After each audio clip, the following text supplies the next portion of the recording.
그 기득권이 위협을 받게 되자 이는 적극적인 차원에서 예수 그리스도를 죽임으로 하나님께 반역을 선포한 것과 마찬가지입니다. 그렇기 때문에 우리가요, 우리를 핍박하는 사람들, 복음을 전할 때 핍박하는 사람들은 불쌍하게 생각해야 됩니다. 저 원수들 할 것이 아니라 그들은 스스로 하나님께 나는 하나님을 반역합니다 하고 선포하는 것입니다. 불쌍하게 생각해야 됩니다. 이어지는 7절로 같이 한번 읽어보겠습니다. 시작. 임금이 노하여 군대를 보내어 그 살인한 자들을 진멸하고 그 동네를 불사르고. 아멘. 자, 임금이 보낸 사신을 농락하였다는 것은 곧 그 임금에 대한 모독으로 직결되는 것입니다.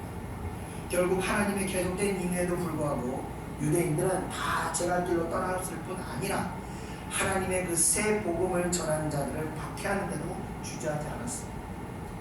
이에 공의 하나님께서는 인내의 은총을 거두시고 이 완악한 유대인들의 그 행위에 걸맞도록 이 보응을 하시게 되는데, 본문에 그 살인한 자들을 진멸하시기 위해서 군대를 보낸다라고 되어 있습니다.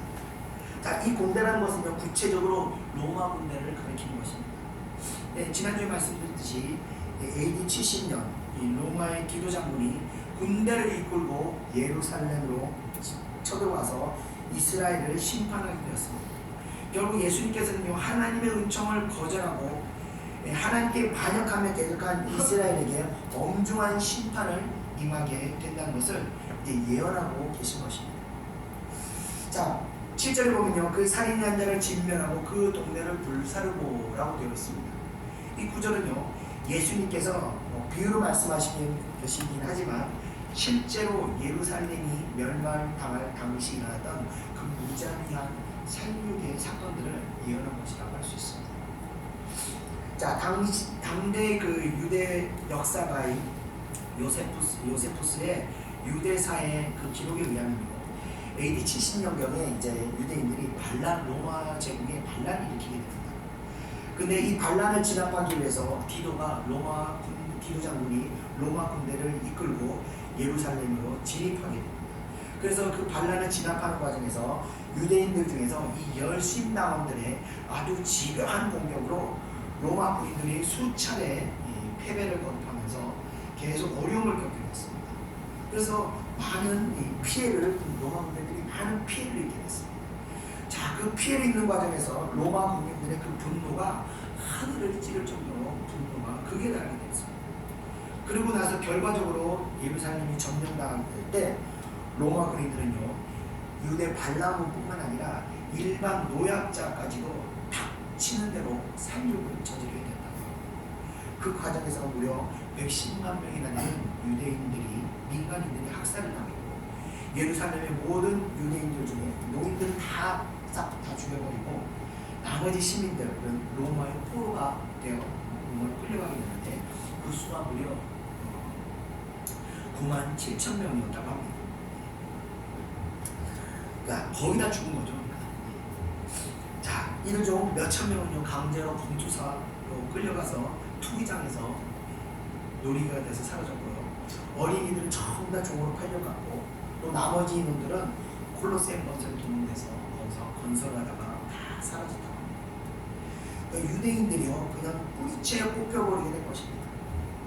자, 우리가 이거 하나님의 심판을 두려워하는 마음을 가지고 있어야 합니다. 하나님께서 만약 우리를 기다려주시고 얘기하는 것은 순하고 착하셔서 그냥 인자하기만 하셔서 교만한 우리를 심판하지 않고 기다리시는 것이 아니구나. 인내하시는 것, 기다리시는 것. 심판을 기뻐하지 않은 하나님께서 우리 스스로 깨닫고 우리 스스로 돌이키기를 기다리십니다. 이렇게 주일날 말씀을 전할 때 이 말씀이 살아서 여러분의 심령을 깨트리면서 여러분이 스스로 깨닫고 스스로 돌이키고 성령께서 역사하시고 인도하실 때 그 성령 인도함을 따라 여러분이 회개하고 돌이키기를 하나님께서 기다리시는 것입니다. 우리가 성령의 인도하심을, 주님의 초청을 우리가 외면해서는 안 되는 것입니다. 회개의 기회가 주어졌을 때 회개해야 됩니다. 기회가 지나면요, 더 큰 환난이 우리에게 다가올 수 있습니다. 자, 이어지는 8절 우리 다 같이 한번 읽어보겠습니다. 8절 9절 이어서 읽어보겠습니다. 시작. 이에 종들에게 이르되 혼인잔치는 준비되었으나 청한 사람은 합당하지 아니하니 내 거리 길에 가서 사람을 만나는 대로 혼인잔치에 청하여 오라 한대. 아멘. 자, 결국 8절의 말씀과 같이 유대인들은 하나님 나라에서 제외됐습니다. 우리가 끝까지 돌이켜 하나님의 뜻을 받아들이지 않게 되면요, 하나님의 인내는 끝나버립니다. 우리에게서 기름 부심이 걷어질 수 있는, 이것이 하나님의 초청을 멸시한 결과가 되는 것입니다. 자, 이에 임금은요 종들을 사거리로 보내게 됩니다. 사거리라는 것은요 교차로로서, 당시 교차로는요 지방과 도시가 만나게 되는 그 길목으로, 이 교차로에는 항상 상인들과 여행객들이 붐비는 그런 혼잡한 지역이 뜻한 것이었습니다. 자, 임금이 종들을 사거리로 보냈다는 것은 결국 복음이 예루살렘이라는 어떤 제한적인 공간에, 제한적인 장소에 있는 인종을 벗어나서 이제는 범세계적인 방향으로 퍼져나갈 것을 암시하는 것입니다. 그리고 임금은 종들의 그 사거리 가서 만나는 사람은 만나는 대로 다 혼인잔치에 초청하라고 합니다. 이것은 혼인잔치에는요 처음에는요 특별한 사람들만 초청되어서 선택되어서 초청되었지만, 그들의 거듭된 거절로 인해서 이제 혼인잔치의 초청에는요 자격 조건이 철폐되었다는 것을 의미하는 겁니다. 곧 선택되었던 유대 민족에게만 기회가 주어졌던 그 천국의 문이 이제는 조건이 없이 믿는 모든 민족들에게 천국의 문이 열리게 된 것을 의미하는 것입니다. 이어지는 10절 읽어보겠습니다. 시작. 종들이 길에 나가 악한 자나 선한 자나 만나는 대로 모두 데려오니 혼인잔치에 손님들이 가득한지라. 아멘. 자, 여기서 중요한 것이 있습니다. 악한 자나 선한 자나 라는 것입니다. 초청의 조건이 폐기된 결과 누구든지 천국의 복음을 들을 수 있는 교회로의 초청이 가능하게 되었다는 것을 의미합니다. 자, 여기서 악인이라는 것은요 천국의 초청에 예수 그리스도를 믿지 않는 자들까지도 의미하는 것을, 포함됐다는 것을 의미하는 것입니다. 자, 그래서 천국의 초청에는요 예수를 믿지 않는 자들까지도 초청을 할 수 있다는 것입니다. 초청이 된다는 것입니다. 자, 그래서 교회 사적으로 볼 때요 교회 내에 항상 알곡과 가라지가 공존해 왔다는 것을 알 수가 있는 겁니다. 그러니까 고넬료와 같은 이방인 가운데서도 알곡과 같이 신도가 존재하는 반면, 이 고린도 교회의 교인들처럼 거짓 신자들도 존재할 수 있다는 것입니다. 자, 결국은 이 본절은요 현세, 지금 우리가 출석하는 이 교회에서, 교회적으로 볼 때 교회 안에서는요 선과 악이, 천국으로 갈 수 있는 사람, 천국으로 갈 수 없는 사람이 함께 공존할 수 있다는 것을 말씀해 주고 있는 것입니다. 이어지는 11절에 한번 다 같이 읽어보겠습니다. 시작. 임금이 손님들을 보러 들어올세 거기서 예복을 입지 않은 한 사람을 보고. 아멘. 자, 처음 초청된 사람들의 거절로 인해서 이 거리의 사람들에게 그 기회가 주어지었습니다. 그래서 임금이 주최하는 잔치에 이들이 뜻하지 않은 자들이 초청을 받게 되었습니다. 자, 뜻하지 않게 초청을 받게 되었다 하더라도 잔치에 참여할 때는 그에 합당한 예복을 갖추어야 하는 것입니다. 그렇지 않으면요 혼인잔치 집 주인을 무시하는 결과가 되는 것이기 때문입니다. 자, 그래서 그 잔치에 예복을 입고 오는 사람들에게는, 예복을 맞춰 입고 그 잔치에 참석하는 사람들에게는 뜻하지 않은 왕의 초청에 참여하면서 무한한 영광을 누리게 되는 것이지만, 예복을 준비하지 못한 자들에게는 이 추방당하는 계기가 된다는 것입니다. 이것은 비록 이방인들에게 천국으로 들어갈 수 있는 기회가 주어졌지만 천국에 합당한 준비를 갖추어야 한다는 것을 말씀해 주고 있는 것입니다. 자, 이제 임금이 혼인잔치에 참여한 사람들을 맞이하러 이제 들어오게 됩니다. 들어오게 될 때 이때 예복을 입지 않은 한 사람을 임금이 지목하게 됩니다. 그런데 이 사람은 결국은 영적으로 거듭나지 않은 사람을 가리킨다고 볼 수 있습니다. 자, 당시 혼인잔치 관습을 비춰볼 때 혼인잔치에 사람을 초청할 때는요 주인이 초청한 사람에게 예복을 한 번씩 주는 그 관습이 있었다고 합니다. 그러므로 내거리에 초청한 사람에게도 당연히 이 예복이 지급되었을 것이라는 겁니다. 그런데 지급된 예복을 입지 않은 것은 예복이 지급되었음에도 불구하고 이들은 그 예복을 거부했다고 볼 수 있는 것입니다. 그것은 또 바로 왕의 배려를 무시한 행위가 되는 것입니다. 자, 이 예복이라는 것이 뭘까요? 이 예복이라는 것은 바로 우리가 이 다음에 하나님 앞에 나갈 때 입고 가야 할 그 의의 복장이라는 것을 말하는 겁니다. 이 의라는 것은요, 어떻게 만들어가는가? 회개와 믿음의 행실을 통해서 우리가 그것을 만들어가는 것입니다. 우리 다 같이 계시록 19장 8절의 말씀을 다 같이 한번 읽어보겠습니다. 시작. 그에게 빛나고 깨끗한 세마포 옷을 입도록 허락하셨으니 이 세마포 옷은 성도들의 옳은 행실이로다 하더라. 아멘. 자, 결국 우리가 천국에 초대된다 하더라도 이 회개와 믿음의 그 옳은 행실의 복장이 없다면 이 천국 잔치에 참여할 수 있다고 우리 장담할 수가 없는 것입니다. 그런 의미에서 본절은 하나님의 최후의 심판의 장면을 우리에게 보여준다고 할 수 있는 것입니다. 자, 이어지는 12절의 말씀을 우리 다 같이 한번 읽어보겠습니다. 시작. 이르되 친구여 어찌하여 예복을 입지 않고 여기 들어왔느냐 하니 그가 아무 말도 못하거늘. 아멘. 자, 임금이 초청한 사람들을 부르며 친구여라고 호칭으로 이 사람을 부르고 있습니다. 임금은요, 저만 위치에 있으면서도 천하디 천하고 낮디 낮은 자를 멸시하지 않으시고 친구라고 칭하신다는 것입니다.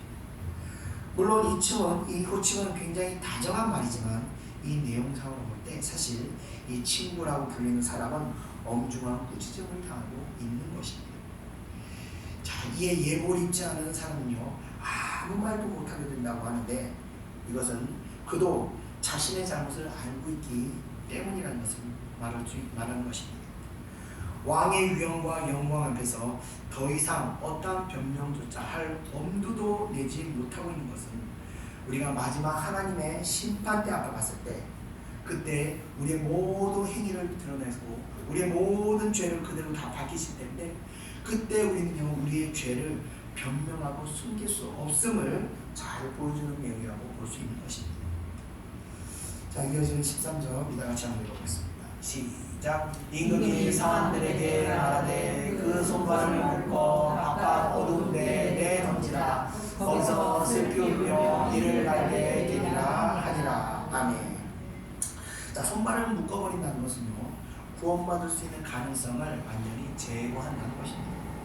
그리고 어두운 곳은요, 혼인잔치로 묘사되는 그 천국과는 반대의 개념인 지옥을 가리킨다고 볼 수 있는 것입니다. 그곳에서 그 사람은요, 슬피 울며 이를 갈게 되리라 라고 말씀하시게 됩니다. 자, 지옥이라는 곳에서는요, 결국 죄를 회개하고 돌이킬 수 있는 가능성 자체가 완전히 배제된 것입니다. 그래서 한번 지옥으로 들어가게 되면요, 다시는 그곳에서 벗어날 수 없게 되는 것입니다. 그래서 회개는요, 우리가 현 생에서 우리 생명이 살아있을 때 그때 우리가 회개해야 되는 것입니다. 기회가 주어졌을 때 우리가 회개해야 되는 것입니다. 교회는 그래서요, 사실 날마다 회개를 선포해야 됩니다. 회개를 외쳐야 합니다.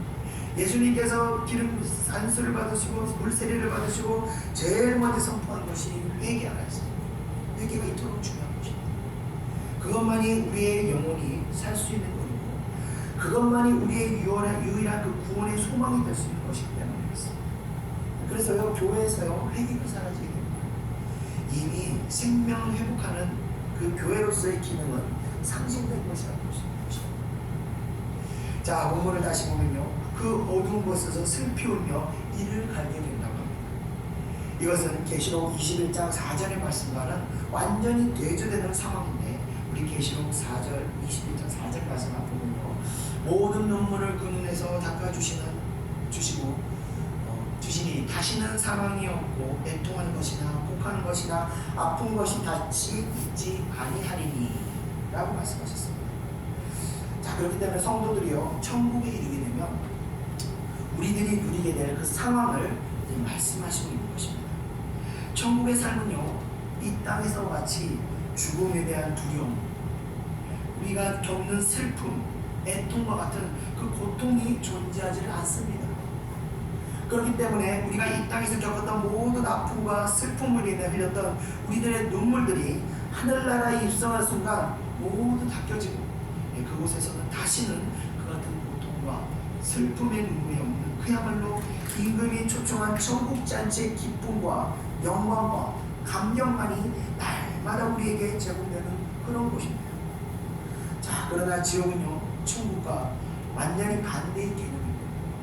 그곳에는요, 천국과 같은 기쁨과 감격, 안정감, 평안, 그런 것이 아예 존재하지 않는 곳입니다.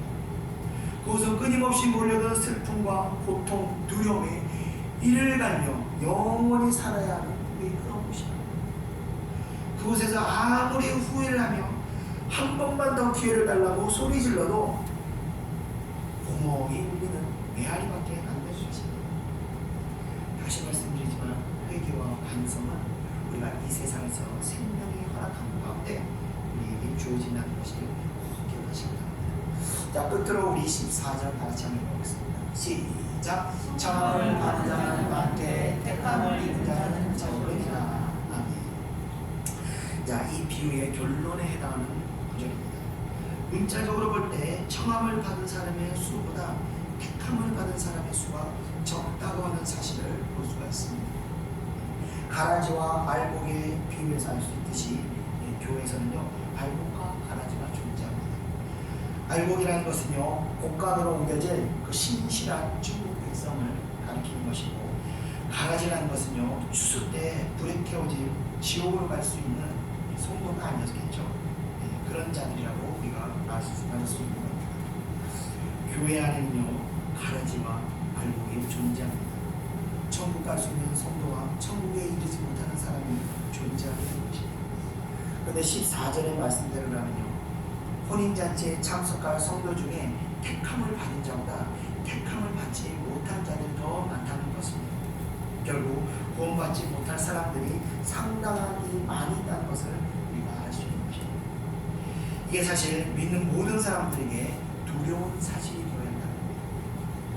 나는 내가 초청받은 사람으로 당연히 천국에 갈 줄 알고 있어요. 아무 걱정도 안 하고 마음 놓고 살고 있었는데, 마음 놓고 하고 싶은 거 다 하고 살고 있었는데, 최후의 심판 때 내가 초청을 받지 못하게 된다면 이게 얼마나 두려운 일이 되겠습니까? 저도 항상 그런 마음이 있어요. 제가 고생해서 사역해서 영혼들을 살리고 다 살려놓고 정말 천국 잘 보내놓고, 그리고 정작 내가 버림받게 된다면 이거 얼마나 기가 막힌 것이겠습니까? 사도 바울조차도 이 같은 사실을 걱정할 것처럼 이게 참 두려운 사실입니다. 제가 아는 한 목사님은요, 자신이 사역하는 교회 교인들 중에 우리 교회는 한 20kg밖에 못 받을 것 같아, 이렇게 말씀하시는 분이 계셨습니다. 그러나 저는요, 우리 교회 교인들은요, 한 분도 주님의 초청에서 쫓겨난 분들이 안 계실 것이라고 저는 소망합니다. 마지막 가실 때 기가 민한 분들이 한 분도 안 계시기를 저는 소망합니다. 이 목회를 하는 입장에서 목회자를 제일 당혹하게 하는 것이 아름다운 모습을 여러분들이 천국에 입성하지 않고, 그게 그냥 긴하게 가는 데 마음이 참 굉장히 어렵습니다. 저는요, 여러분들의 영혼이 천국에 입성해야 할 그 책임이 있는 사람입니다. 그래서 여러분들의 영혼을 위해서 저는 정말 무슨 일이라도 할 각오가 되는 사람입니다. 제가 예전에 어떤 권사님이 시험을 위해서 교회를 떠났을 때요, 기도하는데 하나님께서 그러시더라고요. 너 그 권사를 위해서 그 집 가서 3일만 금식해라 그러시더라고요. 그 권사님 찾아갔습니다. 권사님 나 3일만 여기서 자다가 필요 그랬더니 마침 아들이 군대 가서 방기니까 여기서 자야 되더라고요. 그 집이 샌드위치 판매로 받는 집이었는데 거기서 3일을 금식하는데 죽다 살았습니다. 제가. 결국 그러고 났더니 그분이 감동을 받아서 세상이 어떻게 나를 위해서 저렇게 기도하겠나 다시 교회를 복귀하셨습니다. 저는 저 그런 가운데 있습니다. 그래서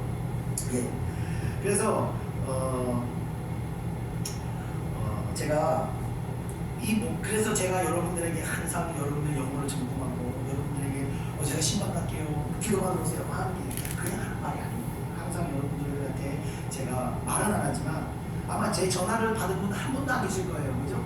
전통 안 옵니다. 그러나 계속 여러분들 영혼을 영혼을 점검하면서 저분은 믿음이 흔들리네.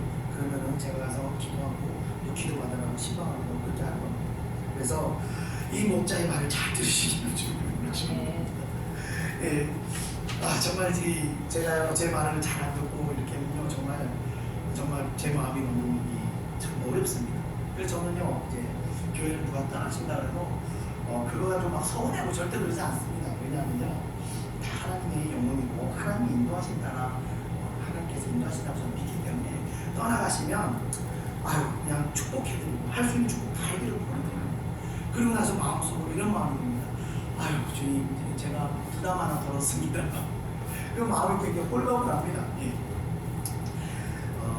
제가 왜 이렇게까지 말씀드리냐면 그 영혼에 대한 부담감이 저를 굉장히 많이 지는 것이 사실입니다.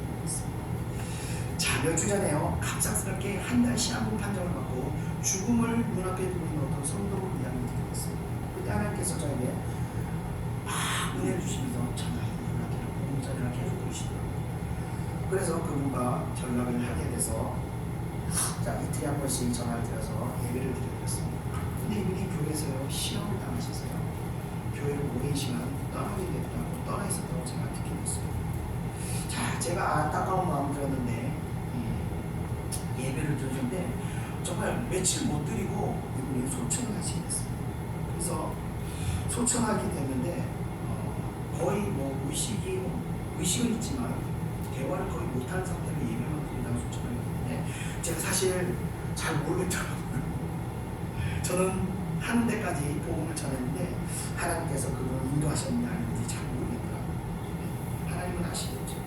그러나 제가 이제까지 보던 그 아름다운 천국의 입성은 그 모습이 아니었습니다. 그래서 제가 마음이 많이 좀 무거웠습니다. 자, 그런데 제가 그래서 여러분께 드린 말씀은 여기 계신 분들은요 그렇게 마감하시는 겁니다. 여러분 누가 보더라도 하나님께서 천사를 보내서 그 영혼을 지키고 보호하시면서 영원한 안식으로 인도하는 그 모습처럼 여러분들이 다음에 가실 때 제가 여러분들 환송 예배 드리는데 여러분 다 그렇게 가셔야 되는 겁니다. 제발 이 목자의 소리에 귀를 기울이시고 순종하셔서 여러분들의 아름다운 구원을 완성하시기를 주님으로 축원드립니다. 자, 이 비유의 말씀을 통해서 우리가 깨달아야 하는 것은요 하나님께서 우리를 초청하실 때 우리는 고집 부리지 말고 지체 없이 응해서 회개하는 자가 바로 지혜롭고 복된 자라는 것을 여러분들 아시기 바랍니다. 본문의 내용대로라면요 임금의 초대에 거절한 것은 하나님의 주권을 무시하는 죄로 진멸이라는 벌을 받게 되었습니다. 성도에게도요 하나님의 인내하심을 시험하며 멸시하게 되면 결국 스스로 멸망을 자초하게 됩니다. 두 번째로 성도들은요 세상 일에 빠져서 하나님의 초청에 무관심해서는 안 되는 것입니다. 이들은요 세상의 성공을 위해서 하나님의 초청에 무관심했습니다.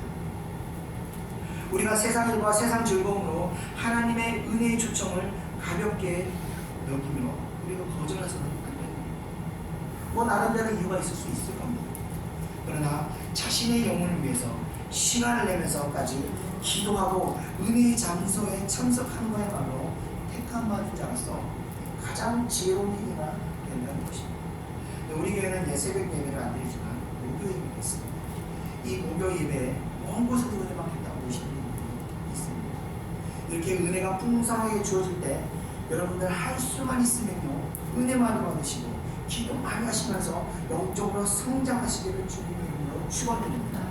그리고 날마다 그 주님이 주신 그 예복을 입기 위해서 기회가 주어질 때 회개하시고 변하시면 이 회개의 변화, 기회 아무데나 주어지는 게 아니고 하나님의 은혜가 있을 때 동일하게 우리를 바라볼 때 그때 우리가 노력해야 됩니다. 자, 제 소망은요 아무래도 여기 계신 분 중에서 저보다는 먼저 천국에 갈 가능성이 높은데 나중에 제가 천국에 들어가게 됐을 때 제가 여러분들 먼저 가시고 나중에 제가 천국 갔을 때 아버지 집에 어디 계세요? 아니 아버지 원사님 왜 안 보시죠? 네, 이런 일은 없어야 하는 겁니다. 그게 제 목표적 소망입니다. 이 종의 소망을 여러분들께서 들으시기 바라며 여러분들의 영혼을 잘 성장시키고 신실하게 성장시켜서 주의 종을 근심케 하지 마시고 여러분의 성장을 통해서 주의 종이 하나님의 더 큰 축복을 받을 수 있도록 성장하시기를 주님의 이름으로 축원드리며 말씀하시겠습니다. 기도하겠습니다. 은혜와 사랑의 주님 감사합니다. 오늘 호린잔치 교육 통해서 하나님 우리의 구원의 상태를 바라보게 합니다. 하나님 우리의 의복을 바라보게 합니다. 하나님 우리가 합당하지 않은 의복을 이 시간 다 벗어버리게 하시고 하나님이 주신 그 의로운 의복을 다시 입고 천국의 소망을 품고 하나님께서 저희들에게 허락하신 이 모든 소명들, 이 모든 사명들을 하나하나 우리가 순종하며 나아갈 수 있도록 은혜를 하여 주시옵소서. 사랑하는 우리의 창교회를 통해서 아버지와 가라지와 같은 성도가 한 사람도 나오지 않도록 역사하시고 모두가 알곡같이 하나님의 은혜로운 그 곳간으로 들어갈 수 있도록 인도하여 주시옵소서. 감사드리며 모든 것 예수님의 이름으로 기도드립니다. 아멘. 다같이 찬송가 433장 통찬송가 490장 귀하신 주의 날 붙드사 찬양드리겠습니다.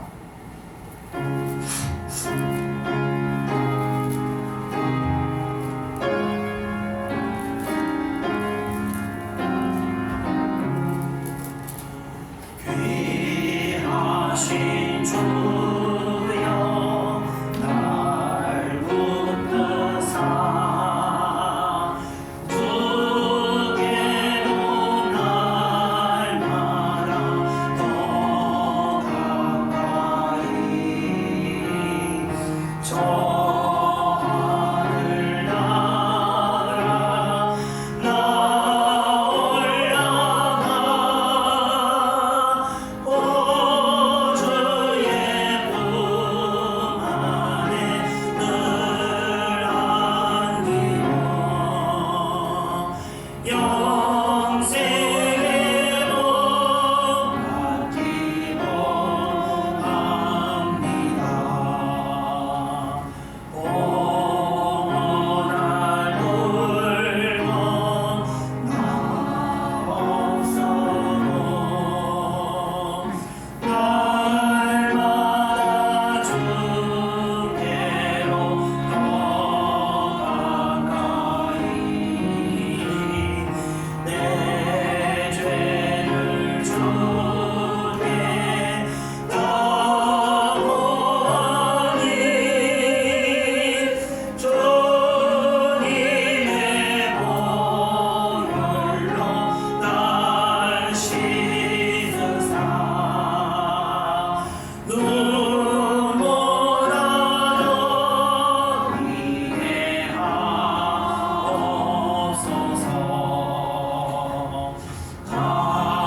가나간 마귀 날 베어도